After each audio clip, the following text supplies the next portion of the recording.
Thank you.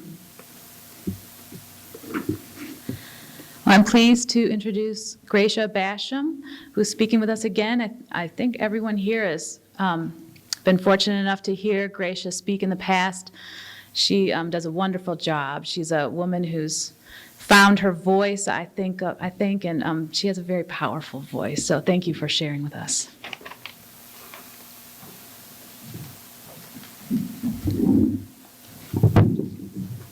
Okay.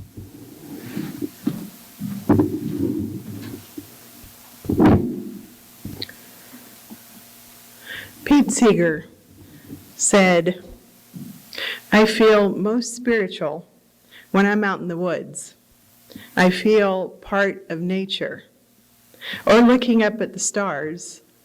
I used to say I was an atheist, and now I say it's all according to your definition of God. According to my definition, I'm not an atheist because I think that God is everything. Whenever I open my eyes, I'm looking at God. Whenever I'm listening to something, I'm listening to God." He said, "I've had preachers of the gospel, Presbyterians and Methodists, say, 'Pete, I feel that you're a very spiritual person.' And maybe I am. I feel strongly that I'm trying to raise people's spirits to get together." Now, many of us here today have grown away from the religion of our parents. We took a different path. Or we grew up in a secular home. Some of us seek for more. Or we find that science answers our basic needs. All of us different, and yet free to grow. Most of us create worlds of thinking and belief, ways of thought that make meaning, that seem sensible, or that speak to our hearts. These things form the choices in our lives. They provide a grounding for when life is difficult. Think about the things that give you comfort, things that you enjoy, the life that you've built, your family, your friends. These things give you strength. And this morning we'll take a glimpse into the secret worlds, the small examples of life. Let these things speak to you of what is possible, what is true, what is lovely. My interest today is, what are our basic beliefs when trouble strikes? What do we rely upon? When we get right down to it, what do we really believe? It is often easier for you people to reject religion than it is to find something that they can believe. Some people seem to get so stuck in rejecting that they forget to find something that works for them. They never move on from running from a view of life that seemed too narrow. Sometimes we forget to be open to the wonder of life, to the connections which support us, the possibility of something greater than ourselves alone. The poet Christian Wyman said, "You know the value of your doubt by the quality of the disquiet that it produces in you.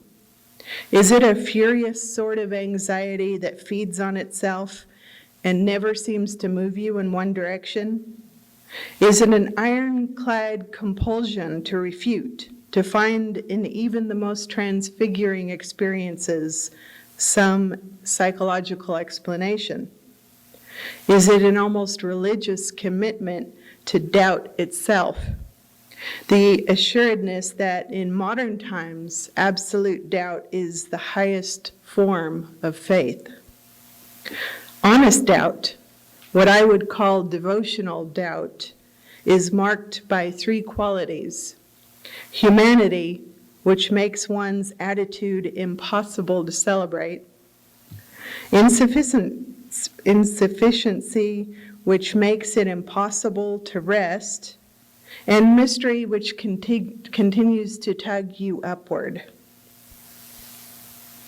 Doubt may be to us a protection, a cherished feeling.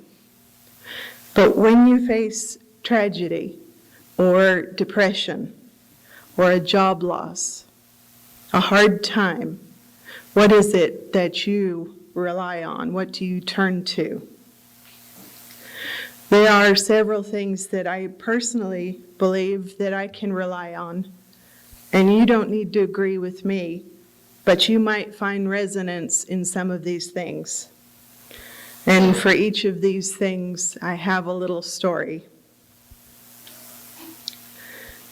First of all, I believe in health, in taking care of my mind and body and what it needs to flourish. And I find it helpful when my choices are generally good ones. A little chocolate now and then, but vegetables and lots of healthy laughter. For me, laughter is just a part of life. And this is a story that shows you why you just have to laugh. I was merely attempting to wash the dish towels on a fine sunny day filled with birdsong. The towels were in the basket neatly on the floor, waiting to be loaded into the washer. And as I bent over to pick them up, my hair came in contact with the bottom of a steam mop, which was conveniently hanging on the wall. This steam mop, which I would have recommended earlier, goes by the name of Shark, and it has little cunning Velcro-like strips where the soft pad is attached that works wonders on my wood floors. But when very delicate, fine hair comes in contact with this venomous Velcro, especially when bent over, catastrophe results. Indeed, I must report that not only would the mop not come off the hook on the wall, but my hair must have fallen in love with the tiny plastic barbs because it just refused to part company. So there I was, firmly attached not only to the wall, but also a pronged menace. Now granted, most people probably don't have his hair as fragile and delicate as cotton candy like mine. And hopefully anyone silly enough to bump into Velcro while upside down will not experience the magnetism that existed between my hair and this instrument. And I hung there giggling because surely it was the silliest predicament in the world. On the bright side, by the time I had extricated my fluffy head from this embarrassing position, I had accomplished a year's worth of toe touches. Laughter is good for the soul. Second of all, nature to me is a never-ending joy and a reminder of simple beauty. Simply being in contact with sunlight and the earth in your hands, to the growing of food or flowers, to watching birds. Everything impacts your health in a positive way. And for me, being on or in water is so important. And I can believe in the possibility of a higher power more easily when I pay attention to this beautiful planet. Early morning, the silence in my house deep and heavy, the light from the windows, a soft, white, pale glow.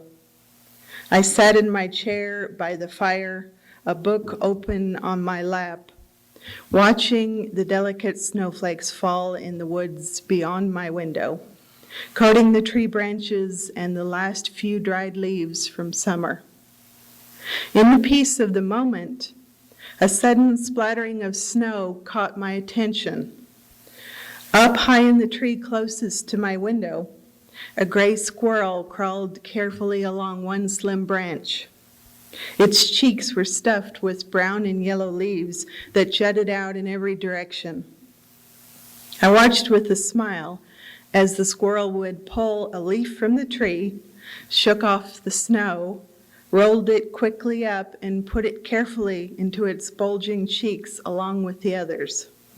Leaf after leaf were collected the same way, and carefully the squirrel stood up and with two paws pushed all the leaves further back into its mouth, as far back as it would go. And then the squirrel headed down the trunk of the tree, as I watched in fascination, dropped to the ground and scurried away. A few moments later, it reappeared with an empty mouth to repeat the process. The snow fell, the squirrel worked busily, and I watched in wonder. That nest of leaves would keep the squirrel warm that night. Nature is beautiful. I believe also in keeping an open mind to further truth, to always be a student, open to learning more, to keep a sense of mystery, to be open to forces that I don't quite understand or that science cannot yet explain. Let me give you an example of something very odd that happened to me several years ago. She peered at me over her father's shoulder, standing in line for the bus that would take us to our hotel. Her light brown hair was a bit frazzled.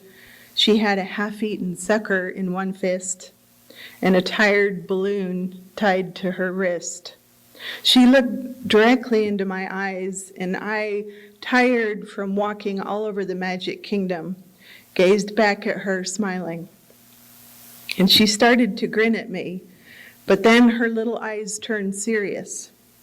She lost her grin, and she bolted upright in her father's arms, and she said accusingly, "You left your babies at home, didn't you?" And startled, I nervously laughed, and I said, "Well, yes." I said, "They're all in college, and they couldn't come with me." She was not appeased. And uncomfortably continued, "You know, college isn't like school for you. When you get to college, you don't get much time off, and you have to attend every class." She considered that for a while, and I felt myself being weighed, my motherhood in question. And finally, after a period of silence, she said, "Just don't leave your babies again." And I agreed that I missed them very much. But I asked her to consider that babies grow up and they choose to leave the mommy.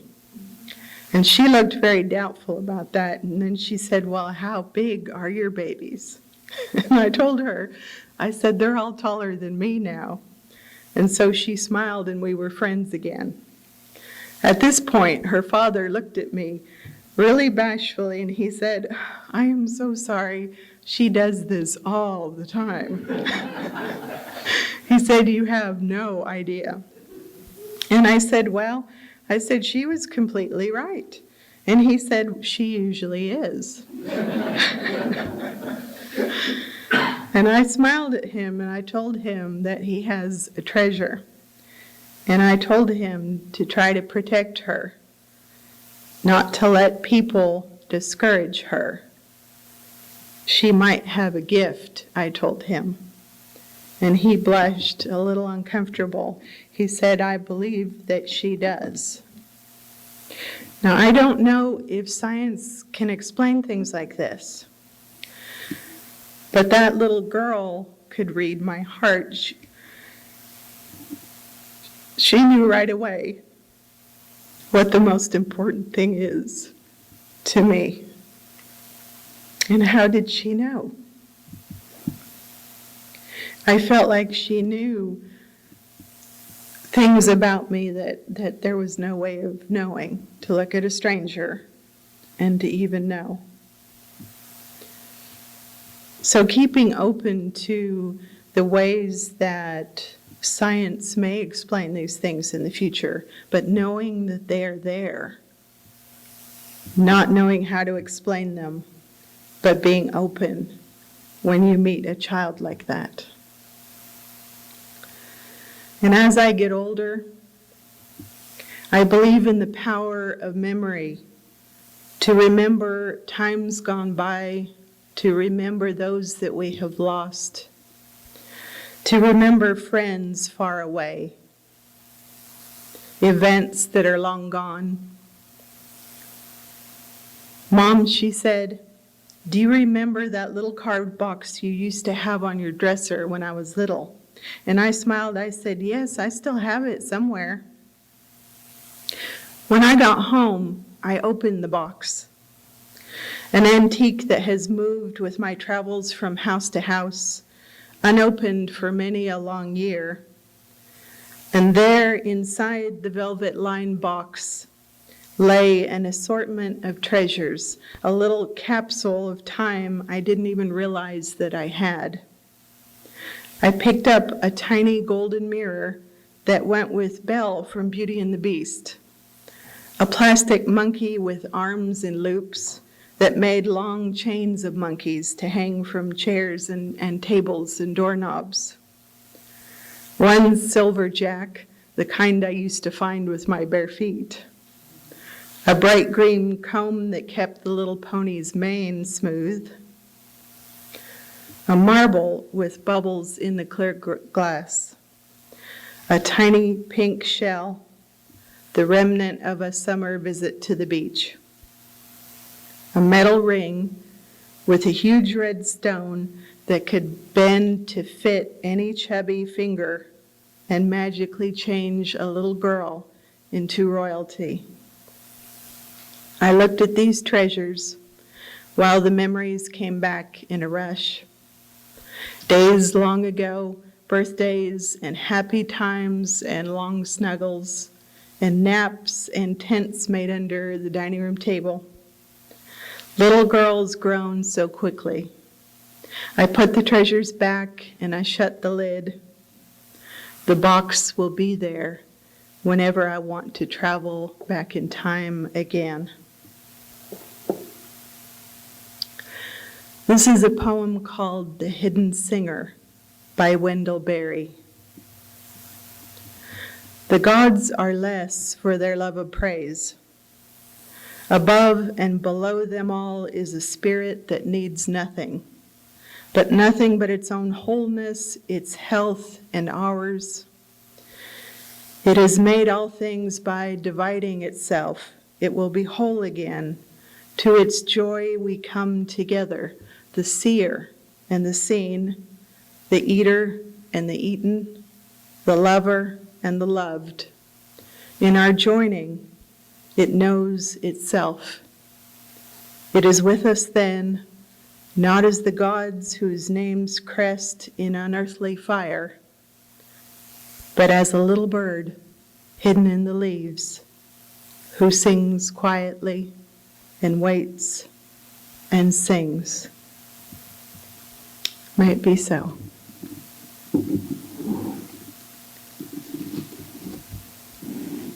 Any questions or comments?